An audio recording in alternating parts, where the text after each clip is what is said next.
Hello friends, स्वागत है आपका हमारे YouTube channel study smart IQ में। और आज मैं आपको आरपीएफ एसआई कांस्टेबल 2024 के लिए जीके जीएस के इंपॉर्टेंट एमसीक्यू बताने जा रही। तो चलिए स्टार्ट करते हैं। आज का हमारा पहला क्वेश्चन है,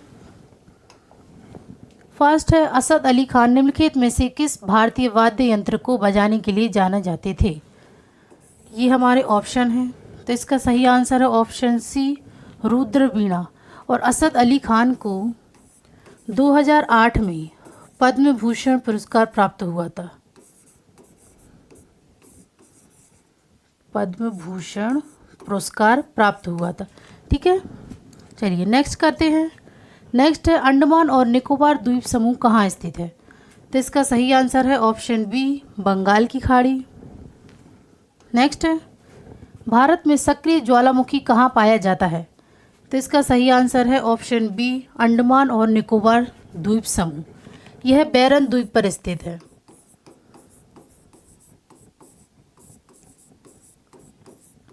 बैरन द्वीप पर स्थित है और यह भारत का एकमात्र सक्रिय ज्वालामुखी है। ज्वालामुखी, और यह बंगाल की खाड़ी में स्थित है।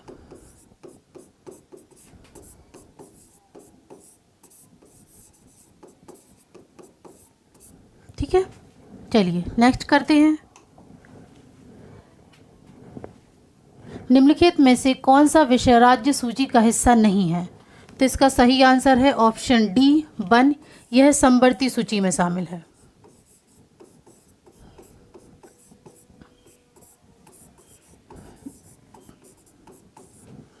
नेक्स्ट है, रसोई गैस मुख्यतः निम्नलिखित दो गैसों का मिश्रण होती है। तो इसका सही आंसर है ऑप्शन सी, प्रोपेन और ब्यूटेन। प्रोपेन का मात्रक है C3H8 और ब्यूटेन का C4H10। ठीक है, चलिए नेक्स्ट करते हैं। भारत के संविधान का अनुच्छेद डैश संसद को कानून बनाने की अवशिष्ट शक्ति प्रदान करता है। तो इसका सही आंसर है ऑप्शन सी, अनुच्छेद 248। नेक्स्ट है, चिनाब, रावी, ब्यास, सतलुज और यमुना नदियाँ किस राज्य से होकर बहती हैं। तो इसका सही आंसर होगा option C, Himachal Pradesh. Next है, एक बाघ अभ्यारण्य में बाघ को कहाँ रखा जाता है। तो इसका सही आंसर है ऑप्शन बी, खाद्य श्रृंखला में सबसे ऊपर। नेक्स्ट है, रबी की फसल का उदाहरण है। तो इसका सही आंसर है ऑप्शन ए, गेहूं। ये फसलें सर्दियों में उगाई जाती हैं और बसंत ऋतु के समय काटी जाती हैं। और रबी फसलें के और भी उदाहरण तो जैसे गेहूं हो गया, चना, अलसी। ठीक है, चलिए नेक्स्ट करते हैं। नेक्स्ट है, डैश के खेल में 5 खिलाड़ियों की 2 टीमें गेंद को मैदान से 10 फीट ऊपर एक घेरे में डालकर अंकित प्राप्त करने का प्रयास करती हैं। तो इसका सही आंसर है ऑप्शन सी, बास्केटबॉल। बास्केटबॉल खेल का आविष्कार या कहें कि शुरुआत कब हुई थी। तो ये हुई थी 1851 में। कौटिल्य के सप्तांग सिद्धांत में अमात्य निम्नलिखित में से किसको दर्शाता है। तो इसका सही आंसर होगा ऑप्शन बी, मंत्री और अधिकारी। नेक्स्ट करते हैं। नेक्स्ट है, निम्नलिखित में से किसकी स्थापना गोपाल कृष्ण गोखले ने की थी। तो इसका सही आंसर है ऑप्शन बी, भारतीय समाज के सेवक। गोपाल कृष्ण गोखले महात्मा गांधी के राजनीतिक गुरु थे। राजनीतिक गुरु।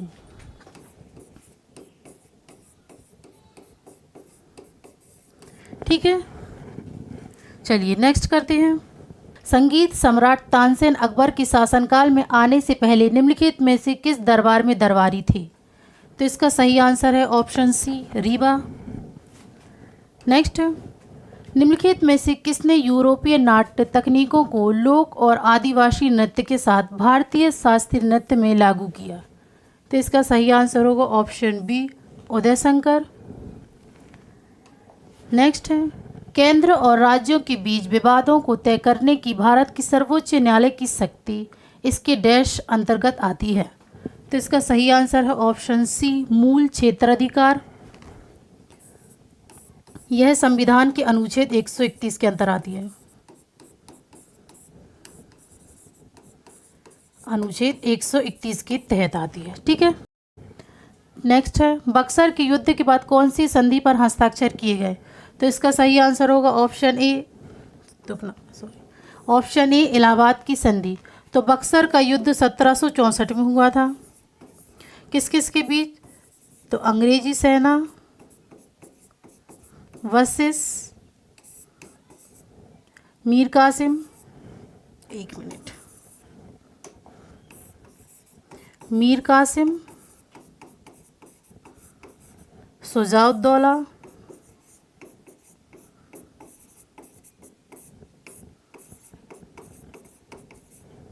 और मुगल सम्राट आलम द्वितीय।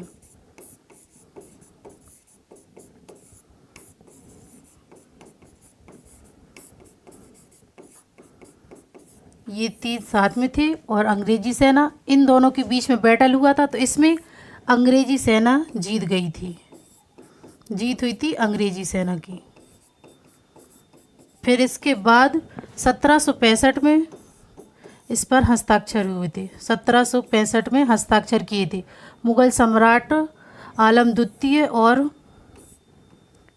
हेक्टर मिनरो ने, हेक्टर मिनरो ने। ठीक है, ठीक है, मुगल सम्राट आलम द्वितीय और हेक्टर मिनरो ने हस्ताक्षर किए थे। चलिए नेक्स्ट करते हैं। नेक्स्ट है, निम्नलिखित में से कौन सा तत्व प्रकृति में मुक्त रूप से पाया जाता है? तो इसका सही ऑप्शन होगा ऑप्शन बी, सल्फर। नेक्स्ट है, भारत की द्वितीय पंचवर्षीय योजना डैश पर केंद्रित थी। तो इसका सही आंसर है ऑप्शन ए, तीव्र औद्योगिकरण। तो यह 1956 से 61 तक चली। ठीक है, चलिए नेक्स्ट करते हैं। नेक्स्ट, पूर्व मध्य रेलवे का मुख्यालय कहाँ है? तो इसका सही आंसर है ऑप्शन सी, हाजीपुर। नेक्स्ट, जो हम अपने राष्ट्रीय ध्वज में देखते हैं उसी चक्र का रंग क्या है? तो इसका आंसर है ऑप्शन डी, गहरा नीला। नेक्स्ट है, 2011 की जनगणना के अनुसार निम्नलिखित में से कौन सा सबसे अधिक आबादी वाला महानगर है? तो ये है ऑप्शन बी, मुंबई। मुंबई महाराष्ट्र की राजधानी है। ठीक है, चलिए नेक्स्ट करते हैं। निम्नलिखित में से किस गुरु ने खालसा पंथ की स्थापना की? तो इसका सही आंसर होगा ऑप्शन ए, गुरु गोविंद सिंह। ये सिखों के 10वें गुरु थे। गुरु तेग बहादुर 9वें गुरु थे और गुरु नानक देव पहले और अंगद देव दूसरे, और इन्होंने खालसा पंथ की स्थापना 1699 में की। ठीक है, चलिए नेक्स्ट करते हैं। लगातार 2 संसद सत्रों के बीच के अंतराल को कहा जाता है? तो इसका सही आंसर होगा ऑप्शन डी, विश्राम। चलिए तो नेक्स्ट करते हैं। संयुक्त राज्य अमेरिका और यूरोप के बाहर पहली बार ओलंपिक कहाँ आयोजित किया गया था? तो इसका सही आंसर है ऑप्शन बी, मेलबर्न, ऑस्ट्रेलिया। तो ये कब हुए थे? 1956 में। ठीक है, फिर टोक्यो जापान, यहाँ पे हुए तो 2020 में हुए थे, पर कोरोना काल के कारण ये 2022 में हुए थे। फिर रियो, ये हुए थे 2016 में। ठीक है, चलिए नेक्स्ट करते हैं। भारत की जनगणना प्रत्येक डैश से नियमित रूप से की जा रही है? सही आंसर है ऑप्शन बी, 10 वर्ष। पहली भारतीय जनगणना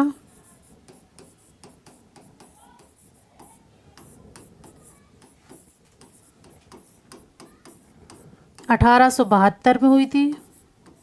ठीक है, और पूर्ण जनगणना यानी कि पूरी तो 1881 में। तो ये थे आज के हमारे क्वेश्चन। तो आई होप आपको ये वीडियो पसंद आई हो। तो ऐसे ही वीडियो देखने के लिए हमारे चैनल को लाइक करें, शेयर करें, सब्सक्राइब करें। Thank you.